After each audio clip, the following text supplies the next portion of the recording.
Você sabia que há uma fábrica de amor? Sim, essa fábrica foi criada por Deus. Mas por que ele necessitou criar uma fábrica de amor? Para responder esta pergunta, temos que nos colocar no lugar de Deus. Qualquer um de nós, estando sozinho, gostaríamos de ter algo para dar sentido à nossa existência e começaríamos a fazer alguma coisa. Então, Deus idealizou uma família, seres com sua imagem e semelhança. E já que a essência de Deus é o amor, este ideal a família teria que produzir amor. E como Deus criaria esses seres?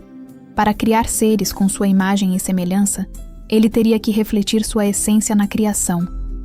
E para entender melhor como é Deus, vamos ler na Bíblia em Romanos 1:20. Porque as suas coisas invisíveis, desde a criação do mundo, tanto o seu eterno poder, como a sua divindade, se entende, e claramente se veem pelas coisas que estão criadas, para que eles fiquem inexcusáveis. Então, podemos perceber o poder e a divindade de Deus pelas coisas criadas. Seguindo essa lógica, iremos perceber que Deus é semelhante ao que existe. Em toda a criação, veremos que há o que podemos chamar de características duais. O ser humano tem uma mente invisível e um corpo visível. A mente dirige a vida do corpo do homem. O corpo se assemelha à mente. Desta forma, o corpo é a expressão ou manifestação da mente. Podemos assim dizer que mente é o caráter interno do homem, e o corpo é a forma externa dele. Sem as diretivas da mente, o corpo não pode existir, agir e multiplicar-se. O corpo do homem é constituído de células fisiológicas. Os animais também têm uma parte invisível que se manifesta no corpo visível como instinto. Esta parte invisível do animal é semelhante à mente do homem e se chama mente animal. A mente animal direciona o corpo do animal que se assemelha à sua mente. Por conseguinte, dizemos que a mente animal é seu caráter interno e seu corpo a forma externa. As plantas também têm uma parte invisível, que direciona todas as naturezas da planta. Isto é uma natureza diretiva. Esta parte invisível é a mente vegetal que dirige o corpo da planta. Portanto, também possui um caráter interno e uma forma externa. Moléculas, átomos e partículas também são feitos de partes invisíveis e partes visíveis. Suas partes invisíveis são fontes de suas naturezas diretivas inerentes e podem ser comparadas à mente de uma planta. Por conseguinte, podemos dizer que as partes invisíveis são o caráter interno e as visíveis a forma externa. Também encontramos outras características duais em toda a criação, as características duais de masculinidade e feminilidade. Em Gênesis 2:22, lemos: E da costela que tinha tomado do homem, o Senhor Deus fez uma mulher, e levou-a para junto do homem. Conclusão: Deus criou projetando o seu ser na criação, e dessa maneira criou o cosmos. O mundo espiritual como caráter interno e o mundo físico como forma externa. Depois de criar o ambiente, para realizar o seu ideal familiar, precisava fazer os preparativos necessários para constituir sua família. Então Deus criou os anjos como espíritos servidores para o ajudá-lo na criação, além de mantê-lo entusiasmado, como admiradores das suas criações. Após criar os anjos no mundo espiritual, Deus preparou o planeta Terra como o jardim do Éden para, enfim, criar seus filhos Adão e Eva. Deus então criou o homem da sua essência masculina com um corpo espiritual e um corpo físico, e criou a mulher da sua essência feminina com um corpo espiritual e um corpo físico. E com o propósito de realizar o seu ideal de família, os abençoou dizendo: Frutificai e multiplicai-vos, e enchei a terra, e sujeitai-a, e dominai sobre os peixes do mar e sobre as aves dos céus, e sobre todo o animal que se move sobre a terra. Gênesis 1:28. As 3 grandes bênçãos. Vemos que a primeira bênção diz respeito ao aperfeiçoamento individual. Crescer ou frutificar. Será que Deus tem que mandar o ser humano crescer? Claro que não. Aqui Deus estava se referindo ao aperfeiçoamento do caráter e a um crescimento espiritual e estar aptos a produzir frutos.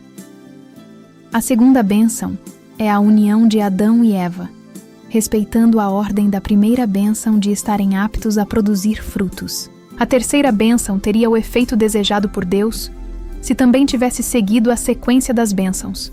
Então, o ser humano teria amado e cuidado da criação. Estas 3 bênçãos confirmam a intenção de Deus de criar uma família. Por que nós necessitamos de família? Todas as pessoas desejam ser felizes. A felicidade não é um objetivo, e sim uma consequência de objetivos atingidos. Todo e qualquer objetivo que temos em nossas vidas acaba tendo como finalidade última recebermos amor. A motivação de toda a existência é o amor. A causa de toda a angústia é a falta dele, e a razão de cada vez mais ele parecer tão distante é o menosprezo e degradação do núcleo gerador dele, a família. Todas as instituições humanas têm como origem e modelo a família. Nela aprendemos a amar e a sermos amados, e é a partir disso que toda motivação, inspiração e vontade de viver e ser feliz surge. A maior frustração do ser humano é sentir-se mal amado. Com isso, podemos ver que a degradação da família é a maior causa de todos os sofrimentos. O amor é complementar, estimulando a existência do amor. Amar é um verbo transitivo, portanto, precisa de um objeto direto. Teremos sempre alguém amando e alguém recebendo este amor. Em outras palavras, em tudo há necessidade de uma relação entre 2 seres. Claro que podemos dizer que também amamos a nós mesmos, é certo. Mas isso é como tentar encontrar o valor da luz do sol na situação de nunca termos passado por uma noite. Não há contrastes e, portanto, não há estímulos. Para que estes estímulos existam, é que tudo no universo existe aos pares. Tudo que existe é complementar de algo, ou seja, percebemos em tudo as características duais. As menores partículas existentes estão divididas em positivo e negativo. Os minerais estão divididos em moléculas positivas e negativas. As plantas em estame e pistilo. Os animais em macho e fêmea. O ser humano em homem e mulher.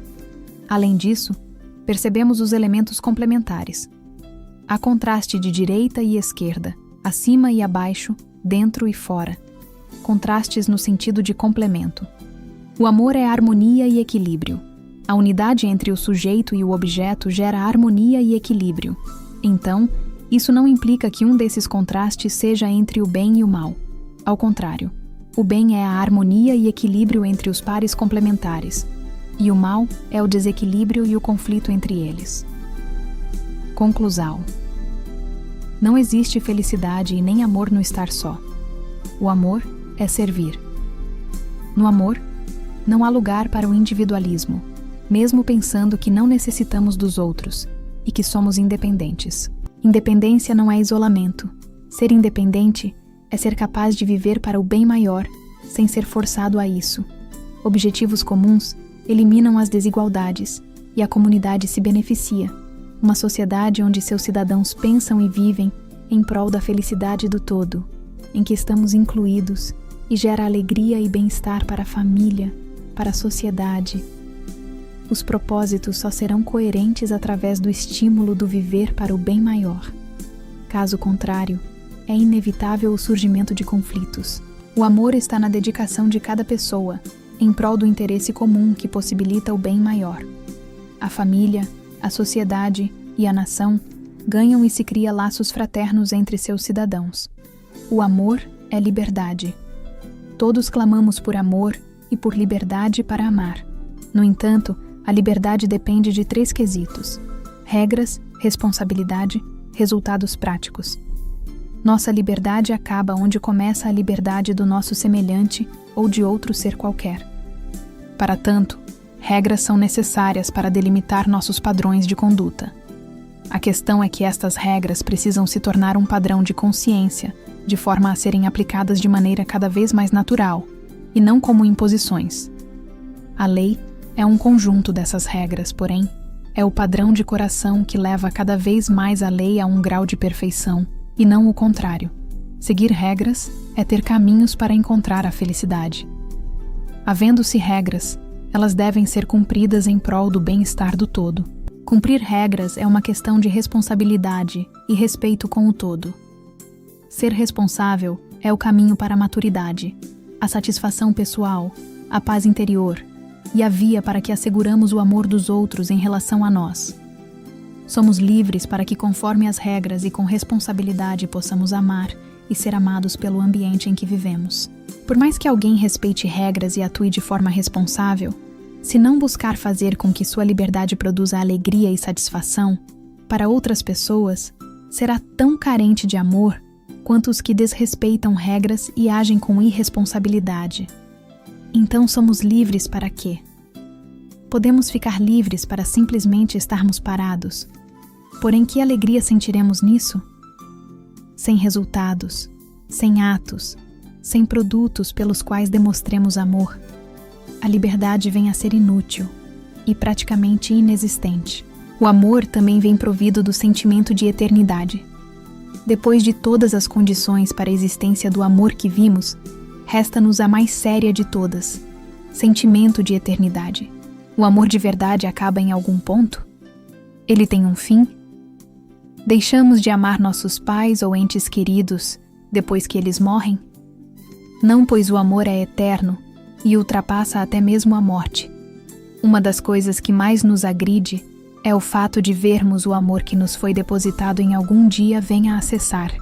Nos damos conta de que o amor que tínhamos era falso, pois amor mesmo nunca acaba. Se o amor acabar, ele de fato não era amor de verdade, e sim apenas uma máscara para nos enganar e nos usurpar. Concluímos que a família é a célula máter da sociedade. Como é que o amor flui através da instituição familiar?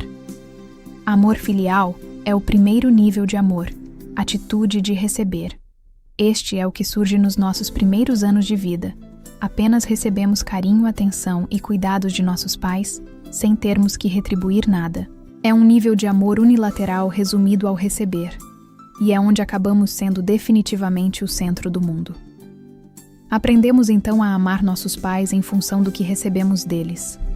Amor fraternal é o amor que nos dá consciência de não sermos só nós no mundo. É a atitude de compartilhar. O segundo nível de amor ocorre quando temos irmãos, ou nos damos conta deles. Necessitamos compartilhar o que recebemos de nossos pais: carinho, atenção, colo, espaço, e assim começamos a expandir lateralmente nosso nível de amor, ostentando a atitude do esperar receber, porém conscientes de que não estamos sós e que precisamos dividir o que recebemos. Amor conjugal é o amor do completar o ser. É a atitude do dar incondicionalmente. Após crescermos, atingirmos a maturidade e sairmos do seio de nossa família e constituir a nossa própria família, onde compartilhamos não em função de receber amor, mas pela necessidade de nos complementar. Amor paternal é quando damos conta de que amar é viver para o bem dos outros, atitude de doar-se pelo bem de quem amamos. Atingimos o ápice onde percebemos que o amor é servir, mesmo que isto signifique doarmos a nós mesmos. Este não é um amor que busca receber, e nem um amor que busca compartilhar, mas sim um amor que busca apenas e tão somente doar a si mesmo pelo bem de quem se ama. Experimentando os 4 níveis de amor no seio familiar, nossa incumbência é expandir este ambiente familiar para a sociedade. Como isso aconteceria? No caso do amor filial, aprendemos a amar nossos pais em casa. Aprenderíamos a transmigrar este amor para nossos professores na escola, para as pessoas mais velhas, para nossos patrões no trabalho e para nossos governantes na nação.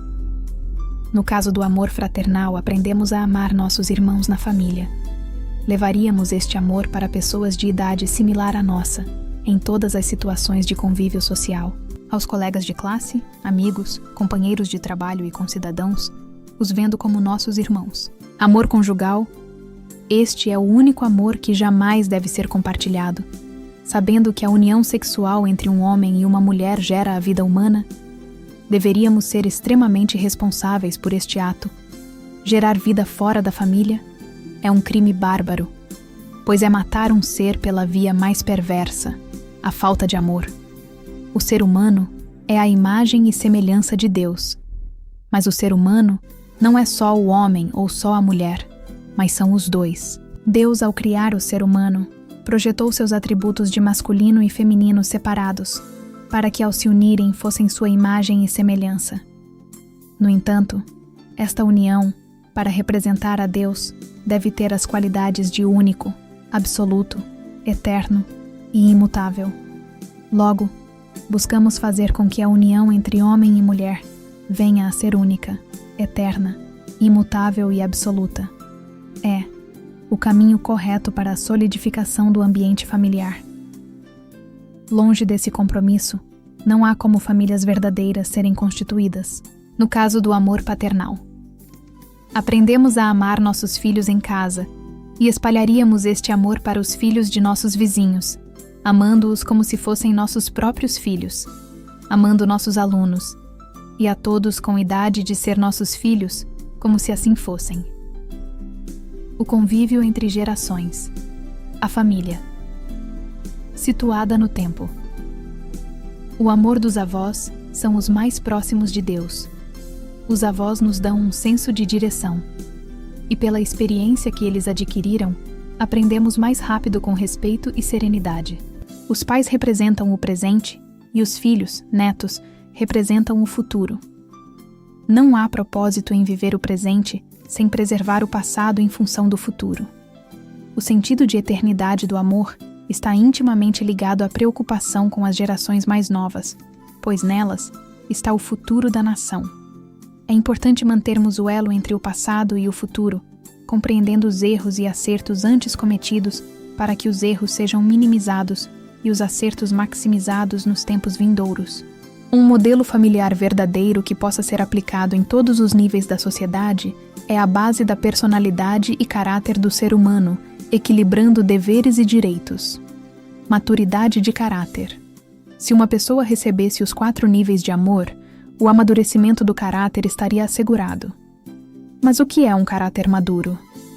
Toda necessidade física deve estar submetida em função do bem-estar maior, numa atitude altruísta.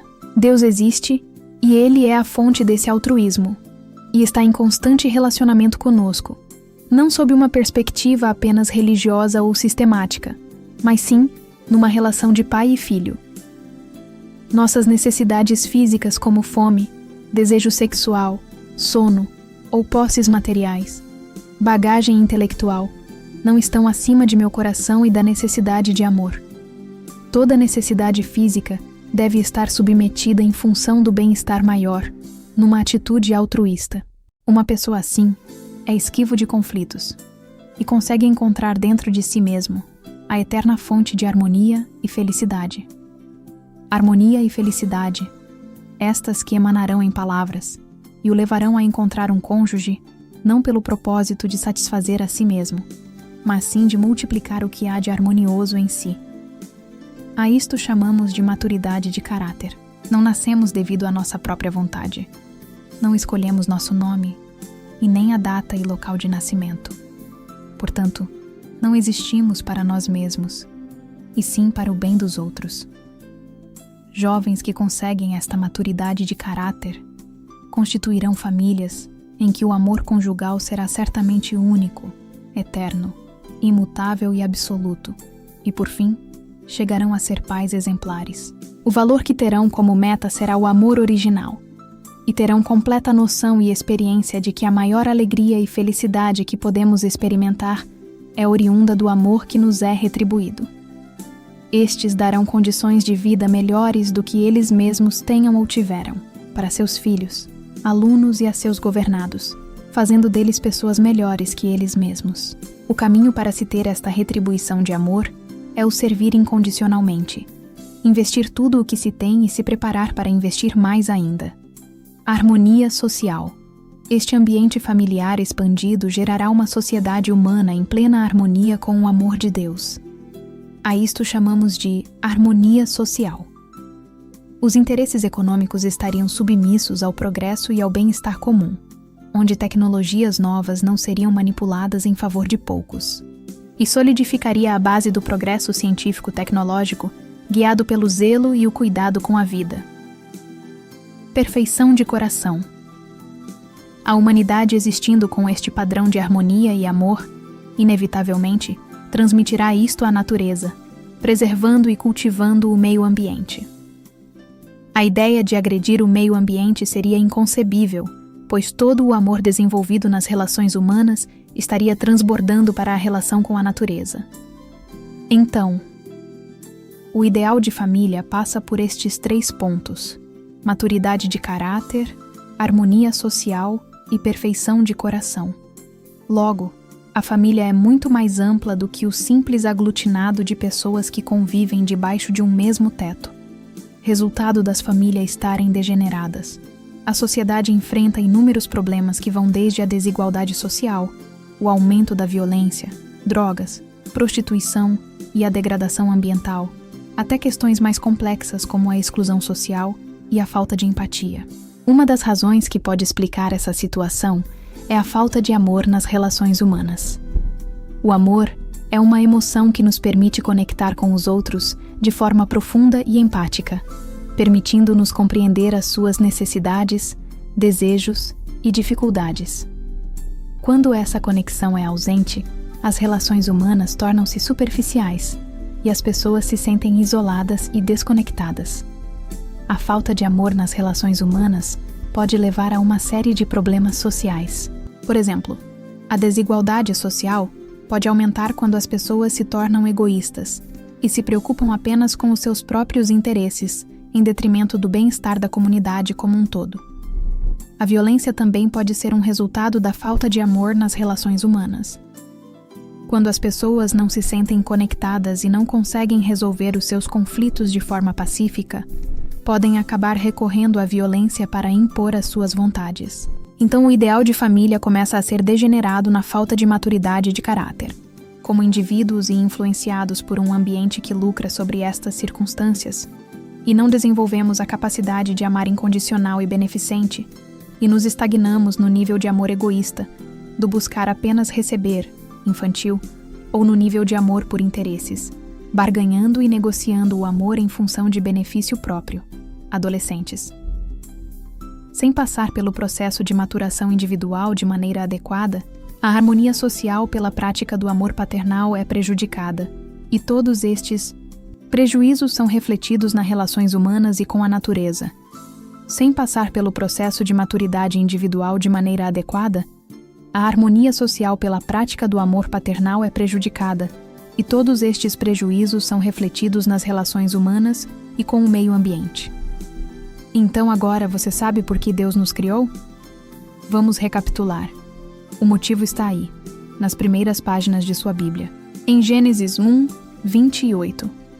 Frutificai e multiplicai-vos, e enchei a terra, e sujeitai-a, e dominai sobre os peixes do mar, e sobre as aves dos céus, e sobre todo o animal que se move sobre a terra.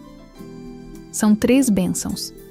A primeira é crescer ou frutificar. Tudo cresce naturalmente pelas leis da natureza. Portanto, Deus não estava se referindo ao corpo dos seres humanos, e sim ao crescimento espiritual e ao caráter. E para ajudar Adão e Eva, Deus recomendou que eles não comessem o fruto da árvore do conhecimento. O que significar frutificar? Como sabemos na Bíblia, o ser humano é constantemente simbolizado por uma árvore, por isso o verbo frutificar. Quando uma árvore cresce, ela só dará frutos quando este crescimento estiver completo. E então, você já pode deduzir que Adão e Eva não chegaram a ter este crescimento completo. Isso está bem explícito quando lemos a respeito da queda. Ou seja, Adão e Eva comeram o fruto que não estava maduro. Portanto, avançaram para a segunda e terceira fase da bênção, sem completar a primeira. E o resultado foi o que a humanidade tem presenciado desde então, até os dias de hoje. Com certeza agora você já não precisa estar procurando respostas místicas sobre o motivo de Deus ter feito a criação e todos nós. Deus idealizou uma família que aumentaria até se formar uma família global. E então, teríamos o reino dos céus. E por que isso não aconteceu? É que veremos no próximo vídeo, portanto não perca, se inscrevendo no canal, comente, faça perguntas, Ficarei feliz em responder. Se gostou do vídeo, deixe um like. Agradeço muito.